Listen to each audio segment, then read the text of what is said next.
డబ్బు ఇవ్వడం తగ్గించండి, చదువు వాల్యూ చెప్పండి. మా దగ్గర చదువు చెప్పి ఇంటికి పంపిస్తాము, మీరు ఇంటి దగ్గర వాళ్ళతో ఆ హోంవర్క్లన్నీ చేస్తున్నారా లేదా అనేది మీరు ఒక కన్ను వేసి ఉంచండి.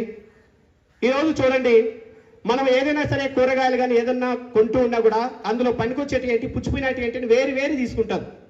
మన ఇంట్లో పనిచేయడానికి కానీ పొలాల్లో పనిచేయడానికి కానీ వచ్చినటువంటి కూలీలతో కూడా మనం దగ్గరుండి పని చేయించుకుంటాం సరిగ్గా పనిచేసేటట్టు.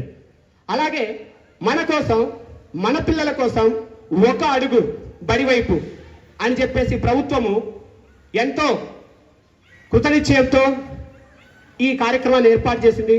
అలాంటి కార్యక్రమానికి ఒక్కరోజు పని వదులుకొని వచ్చేసి మీ పిల్లల యొక్క అభివృద్ధి ఎలా ఉంది, ప్రోగ్రెస్ ఎలా ఉంది, ఎలా ఉన్నాడు, ఎలా చదువుతున్నాడు సార్ అని చెప్పేసి అడిగేందుకు ఆశించినంత స్థాయిలో ఎక్కువ మంది రాదు. బహుశా వర్షం పడుతుంది, ఆ వర్షం కూడా ఒక కారణం కావచ్చు.